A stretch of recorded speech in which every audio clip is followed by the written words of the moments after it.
Dear students, welcome to kids measures.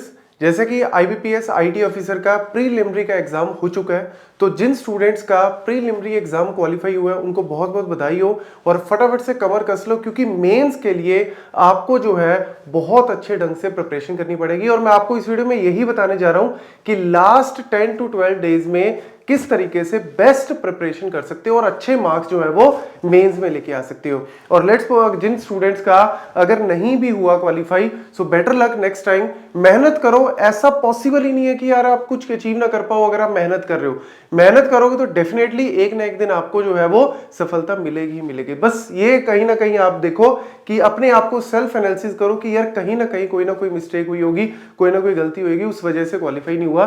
तो इसीलिए next time जो है वो पूरा धमाकेदार जो है वो आपको मेहनत करके एग्जाम को देना है। तो चलिए, यहां पे जिन स्टूडेंट्स का अब मेंस का एग्जाम है, आईबीपीएस का मेंस में, आपको सबसे पहले पता है कि मेरे पास नंबर ऑफ क्वेश्चंस कितने हैं, 60 हैं।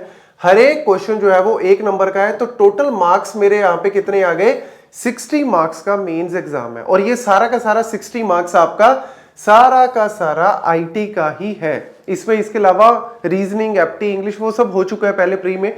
यहां पे सारा का सारा आपका ये सिलेबस लिखा हुआ है। अब इन 60 क्वेश्चंस को, 60 मार्क्स के क्वेश्चन को करने के लिए 45 मिनट का टाइम है। मतलब टाइम यहां पे अगेन कम है, जैसे कि उसमें भी होता है, प्री में भी आपको स्पीड चाहिए होती है, तो यहां पे भी आपको स्पीड चाहिए। 45 मिनट में 60 क्वेश्चंस को अटेम्प्ट करना है और सही करना है। अगर आप लेट्स सपोज गलत करते हो तो 1/4 यहां पे नेगेटिव मार्किंग भी होती है। तो इसीलिए ऐसा नहीं है कि तुक्के लगा दो और काम खत्म, नहीं। जो भी क्वेश्चन करना है एक्यूरेसी के साथ करना है, चाहे कम कर लो क्वेश्चन लेकिन ज्यादा एक्यूरेसी के साथ करना। रीजन, दो सबसे बड़े रीजन है। सबसे पहला क्या है कि आपका जो मेरिट लिस्ट बनेगी वो इसके हिसाब से बनेगी। जितने मार्क्स आप इसमें ले जाते हो वो वाले और इंटरव्यू वाले काउंट होंगे। तो प्री वाला तो काम खत्म, प्री वाला तो बस ये था कि अब मेंस में अपीयर हो सको। तो जिनका भी हो चुका है प्री क्वालिफाई, अब वो मेंस के लिए जो है वो आ चुके हैं। अब मेंस में जितने भी मार्क्स आप लेते हो वो आपके मेरिट लिस्ट के अंदर काउंट होंगे और साथ में इंटरव्यू के लिए भी आपको जो है वो मार्क्स ऐड होंगे। तो इसीलिए इसमें जितने अच्छे मार्क्स ले सकते हो बढ़िया बात है। हाँ, अगर स्टूडेंट के दिमाग में सर क्वालिफाइंग के लिए कितने मार्क्स चाहिए, तो क्वालिफाइंग के लिए यहां पे कट ऑफ कम ही जाती है, क्योंकि एक तो नेगेटिव मार्किंग है, नेगेटिव मार्किंग इफेक्ट करती है, दूसरा टाइम भी कम है। तो बिल्कुल बेसिक क्वेश्चन नोट कर लो, बिल्कुल बेसिक क्वेश्चन ही करने हैं, लेंथी क्वेश्चन नहीं करने, क्योंकि यहां पे आपको बिल्कुल बेसिक लेवल के क्वेश्चन आएंगे। न्यूमेरिकल भी अगर इधर उधर से आते हैं तो वो भी सिंपल लेवल के ही होते हैं, बहुत हार्डकोर न्यूमेरिकल नहीं होते। जैसे कई बार स्टूडेंट्स की आदत है गेट वगैरह, यूजीसी नेट, वो वाले क्वेश्चन कर लेते हैं। तो अभी लास्ट मोमेंट अगर पहले क्यों है तो अच्छी बात है, लेकिन अगर लास्ट मोमेंट में पूछो कि 10 दिन में प्रिपरेशन कर रहा हूं तो क्या करूं, नहीं, फिर आप बिल्कुल बेसिक जो है वो टॉपिक कर लो, that will be more than sufficient. तो यहां पे कट ऑफ जो है कई बार 20 भी गई है 60 में से, कई बार 25 भी गई है। तो मैक्सिमम आप मान लो कि सेफ साइड के लिए 30 मतलब 50% तो मार्क्स चाहिए। लेकिन वही है, मेरिट में जितना आप अच्छा लेते हो उतना ही बेनिफिट है। तो 170 वैकेंसीज है, तो वैकेंसीज भी यहाँ पे बहुत ज्यादा नहीं है बट बहुत कम भी नहीं है। तो कहीं ना कहीं मान के चलो कि मेरे को 60 में से यहां पे 45 का टारगेट लेके चल रहा है कि मैं 45 मार्क्स जो है वो यहां पे लेने ही लेने हैं। तो किस तरीके से आपको प्रिपरेशन करनी है, ध्यान से देखो। सबसे पहले यहां पे आ जाता है जी डीबीएमएस वाला पोर्शन, डेटाबेस मैनेजमेंट सिस्टम में, जिसमें से डायरेक्ट आपके 5-6 क्वेश्चंस आराम से, मतलब 60 में से 5-6 क्वेश्चंस आपके डीबीएमएस पोर्शंस में से आते ही आते हैं। बेसिक लेवल मैं बार बार बोल रहा हूं, यहां पे मैं आपको बता भी देता हूं। एक तो आपका ईआर मॉडल का क्वेश्चन डायरेक्टली हमेशा आता ही आता है। ट्रांजैक्शंस में से एसिड प्रॉपर्टी का क्वेश्चन बेसिक आ जाता है, और इवन आपका जो कीज है, प्राइमरी की, फॉरेन की, उसके ऊपर क्वेश्चन आ जाता है। इंडेक्स बेसिक क्वेश्चन आ जाता है, नॉर्मलाइजेशन, और स्पेशली आपकी ये जो सीक्वल की कमांड्स हैं इनके ऊपर बेसिक क्वेश्चन आपका आ सकता है। ऑल्दो ये वाला सिलेबस एक्चुअली क्या है, आईबीपीएस वाले सिर्फ टॉपिक भी आई थिंक उन्होंने मेंशन किए होते हैं, सिर्फ आईटी प्रोफेशनल लिखा होता है, तो सिलेबस उन्होंने क्लियर का डिफाइन नहीं किया।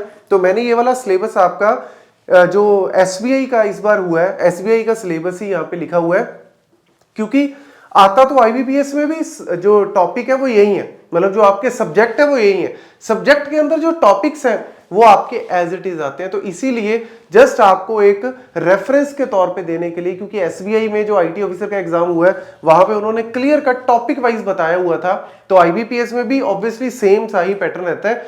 तो यहां पे डीबीएमएस में से मान के चलो 5-6 क्वेश्चन, फिर आपका आ जाता है जी नेटवर्क और अलोंग विद सिक्योरिटी। ये तो यार इतना इंपॉर्टेंट है ना, मतलब मैं बताऊं, अगर आप डीबीएमएस कंप्यूटर नेटवर्क्स और एक ऑपरेटिंग सिस्टम, अगर ये 2-3 सब्जेक्ट भी कर लो ना तो क्वालिफाई आप उसके दम पे भी कर सकते हो, क्योंकि 8-10 नंबर के क्वेश्चन तो आपके डायरेक्ट नेटवर्क और सिक्योरिटी में से आ जाते हैं। Devices, OSI layer, TCP layer, इनके ऊपर, या फिर बेसिक जो टीसीपी यूडीपी हेडर आ जाता है, IPv4 IPv6 एड्रेसिंग जो है वो उसके ऊपर आ जाता है, या फिर आपके जैसे फायरवॉल्स है, या इसके अलावा आपके पास जैसे फायरवॉल के अलावा यहाँ पे जो मेन एक टॉपिक आपका एनक्रिप्शन डिक्रिप्शन वाला आ जाता है, वो वाला पोर्शन अगर नहीं भी लिखा हुआ आप नोट कर लो, encryption decryption application layer protocol, ये आपके सारे के सारे बेसिक है। और अगर लेट्स सपोज आपने ऑलरेडी लिया हुआ है गेट स्मैशर का कोर्स, तो उसमें सारी वीडियोस आपको कोई भी फालतू की इधर उधर की बात ही नहीं बताई, बिल्कुल कट टू कट जितने पॉइंट्स हैं सिर्फ वही बताए हुए हैं। तो फटाफट से 10 दिन में, चाहे छुट्टी लेके करना पड़े, लेकिन 10 दिन में मान के चलो रोज का एक सब्जेक्ट मुझे निपटाना है, तो रोज का अगर एक सब्जेक्ट निपटाओगे तब जाके आपके 10 दिन में ये सारी अच्छे से प्रिपरेशन होगी और आराम से कर लोगे, कोई इतनी बड़ी बात नहीं है। हाँ, टाइम आपको डिवोट करना पड़ेगा, क्योंकि टाइम डिवोट करोगे तभी आपका जो है वो सिलेबस कंप्लीट होगा। बट हार्ड कोर न्यूमेरिकल वगैरह नहीं करने, बिल्कुल बेसिक ही पढ़ना है, आपका आराम से क्वालिफाई हो जाएगा। ऑपरेटिंग सिस्टम में डायरेक्ट आपका शेड्यूलिंग एल्गोरिदम के एक आधा क्वेश्चन, आपका कैश मेमोरी, मेन मेमोरी का बेसिक क्वेश्चन, पेज रिप्लेसमेंट का क्वेश्चन, एफसीएफएस एसएसटीएफ जो आपका आईओ शेड्यूलिंग के ऊपर क्वेश्चन, इवन विंडोज और जो आपकी विंडोज की तो नहीं, मेन लिनक्स की जो कमांड्स बेसिक आ जाती हैं उसके ऊपर आपका क्वेश्चन आ जाता है। बैकअप एंड रिकवरी में मेनली जैसे रेड वाला, रेड के अलग अलग जो लेवल्स होते हैं उसका रेड लेवल्स के ऊपर एक आधा क्वेश्चन डायरेक्टली हर साल आता ही आता है। तो मैक्सिमम क्वेश्चंस हर साल के हिसाब से ही है, जो फिक्स है। अगर आप देखोगे पिछले साल में भी हर एक टॉपिक में से एक आधा क्वेश्चन, जैसे डेडलॉक में बैंकर एल्गोरिदम के ऊपर पूछ लिया तो वो वाला क्वेश्चन आपका आ जाता है, ठीक है। इसके अलावा आपका इसमें जो बेसिक थ्रेड के ऊपर, या फिर जो आपका system call, fox system call, वो पूछ लेते हैं। तो ये बड़े बेसिक से क्वेश्चन है जो हर साल पूछे जाते हैं। तो मैं बता रहा हूं, डीबीएमएस, ऑपरेटिंग सिस्टम और नेटवर्क्स विद सिक्योरिटी, ये सबसे पहले करो। आप पैटर्न भी बता देता हूं, सबसे पहले आप डीबीएमएस एक दिन में निपटा लो, फिर नेटवर्क्स एंड सिक्योरिटी। हो सकता है इसको 2 दिन लग जाए, क्योंकि नेटवर्क को करना, फिर उसके बाद सिक्योरिटी, एनक्रिप्शन डिक्रिप्शन, जो आपका कीज वगैरह, वो आपको जो है वो थोड़ा सा टाइम ले सकता है। तो 1.5 दिन इसके ऊपर लगा लो। फिर आपका ऑपरेटिंग सिस्टम के ऊपर एक दिन में जितना पढ़ सकते हो अच्छी बात है। फिर आपका आ जाता है जी सॉफ्टवेयर इंजीनियरिंग, आराम से 3-4-5 क्वेश्चन इसके ऊपर डायरेक्ट बनते हैं, जो आपके एसडीएलसी लाइफ साइकिल के ऊपर जो मल्टीपल आपके लाइफ साइकिल मॉडल्स आते हैं, चाहे वाटरफॉल मॉडल है, स्पाइरल मॉडल है, आइटरेटिव मॉडल है, रैड मॉडल है, एजाइल है, इनके ऊपर डायरेक्ट 1-2 क्वेश्चन आ जाते हैं। और इसके अलावा आपका जो ये टेस्टिंग, ये तो भैया सबसे ज्यादा इंपॉर्टेंट है जी, ब्लैक बॉक्स और व्हाइट बॉक्स, जिसके ऊपर डायरेक्ट आपका क्वेश्चन जो है वो आ जाता है। इसके अलावा ये जो मैंने यहाँ पे लिखे भी हुए हैं, तो ये एक बार अच्छे से देख लो। इसके अलावा इसके अंदर जो है, अगेन सारी वीडियोस आपको मिल जाएंगी, जिसको भी यहाँ से कोर्स से प्रिपरेशन करनी है। जो बिना कोर्स के भी अगर कर रहा है तो वो भी चैनल से आराम से पढ़ सकता है, बस टॉपिक वाइज जो है वो वीडियो सर्च कर ले गेट स्मैशर पे, और आपको लिख के प्रैक्टिस करनी है। फटाफट से शॉर्ट नोट्स बना लो मेन टॉपिक के। और जैसे मैंने बताया, पहले डीबीएमएस, नेटवर्क, फिर ओएस, उसके बाद सॉफ्टवेयर इंजीनियरिंग आपको कंप्लीट करनी है। उसके बाद जो आपका डेटा स्ट्रक्चर है, एल्गोरिदम में डिटेल में कुछ करने की जरूरत नहीं है। एक तो स्टैक वाला पोर्शन कर जाना, क्योंकि स्टैक के अंदर जो है वो पोस्ट फिक्स, इवैल्यूएशन, प्रीफिक्स, उसके ऊपर क्वेश्चन बहुत आता है। इसके अलावा टाइम कॉम्प्लेक्सिटी, सबसे ज्यादा सर्चिंग सॉर्टिंग जो टाइम कॉम्प्लेक्सिटीज है उसके ऊपर 1-2 क्वेश्चन आते ही आते हैं। तो basic bubble sort, insertion sort, merge sort, quick sort, और इसके अलावा आपका जो इंसर्शन सॉर्ट, ये आपके मेन 4-5 सॉर्टिंग टेक्निक्स है, जिसके ऊपर एक बेसिक क्वेश्चन जो है वो आपका एक आधा आ सकता है। फिर आ गया जी आपका वेब टेक्नोलॉजी। वेब टेक्नोलॉजी में बेसिक HTML, CSS, कुकीज वगैरह, इसके ऊपर जो है वो बेसिक जो है वो छोटा मोटा क्वेश्चन आ सकता है। जावास्क्रिप्ट वगैरह नहीं भी करनी यहाँ पे, इस टाइम पे रहने दो, आप सिंपल बेसिक HTML और CSS को ही पकड़ लो, दैट विल बी सफिशिएंट, इससे ज्यादा करने की जरूरत नहीं है। हाँ, 1-2 साल से पाइथन के ऊपर भी क्वेश्चंस आ रहे हैं, तो पाइथन का बेसिक जो है, सिर्फ बेसिक पाइथन का आप लोग चेक कर सकते हो कि भैया क्या क्या उसके अंदर सिंटेक्स वाला पोर्शन, तो उसके ऊपर एक आधा क्वेश्चन बेसिक लेवल का पाइथन का आया हुआ है, तो इसीलिए वो वाला पोर्शन आपको करना पड़ेगा। देन ऑब्जेक्ट ओरिएंटेड प्रोग्रामिंग में मेनली आपका क्लासेस का कॉन्सेप्ट है, एनकैप्सुलेशन, इनहेरिटेंस के ऊपर बेसिक कोड बेस्ड नहीं करना है, बेसिक सिर्फ रखना है आपको, दैट विल बी सफिशिएंट। और एक अब एडवांस टेक्नोलॉजी में काफी क्वेश्चंस आ जाते हैं, बेसिक से आते हैं, बिल्कुल नॉर्मल है, जैसे क्लाउड कंप्यूटिंग के ऊपर, आईओटी के ऊपर, या फिर आपके पास जो है साइबर सिक्योरिटी वगैरह, इसके ऊपर भी कई बार बेसिक क्वेश्चन आ जाता है। तो वो आप थोड़ा थोड़ा अगर पढ़ सकते हो तो अच्छी बात है। लास्ट मोमेंट में हडूप के ऊपर क्वेश्चन आ जाता है, अपाचे हडूप क्या है, या उसके आर्किटेक्चर में कौन कौन से जो वेरियस फ्रेमवर्क्स के अंदर जो चीजें आती हैं, जैसे अपाचे स्पार्क का क्या है, काफका क्या करता है, जी स्किल जू कीपर क्या करता है, वो एक बेसिक टर्मिनोलॉजीज आपको पता होनी चाहिए। मैप रिड्यूस क्या करता है, कैसे वर्क करता है, एचडीएफएस क्या है। तो ये अगर आप बेसिक जितना का कर सकते हो अच्छी बात है। कहीं ना कहीं अगर आपने पढ़ा हुआ है तो उसको जस्ट ब्रशअप कर लो, that will be sufficient. Detail में नहीं जाना है। क्लाउड कंप्यूटिंग में हर साल सास पास आना ही आना है जी क्वेश्चन।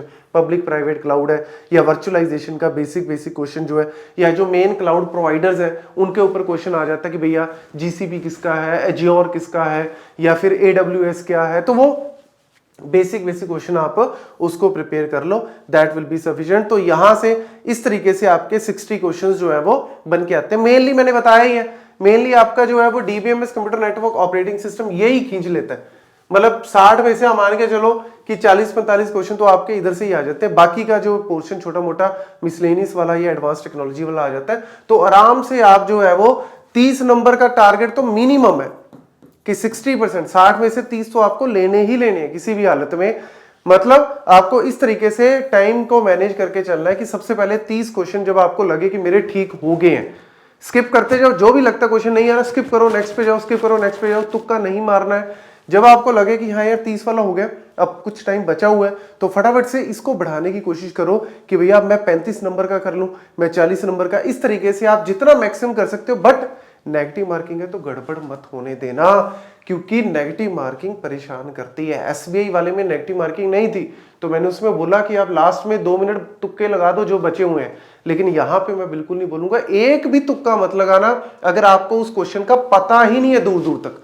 तुक्का सिर्फ उस केस में लगा सकते हो जहां पे आपको पता है कि ए या बी में से आंसर आएगा, सीडी तो कंफर्म्ड है कि नहीं है। वहां पे हो सकता है आपका तुक्का सही भी लग जाए या गलत भी हो जाए, लेकिन जहां पे पता ही नहीं है दूर दूर तक ये कौन सा क्वेश्चन है, तो उसको तो बिल्कुल छेड़ना भी मत, तो वो तो डेंजरस है। तो इसीलिए सारे पॉइंट्स अच्छे से नोट कर लो, और जो भी कोई क्वेरी आती है, जो भी कोई मैसेज है वो आप पूछ सकते हो, तो उसका रिप्लाई हम लोग कर देंगे। Thank you.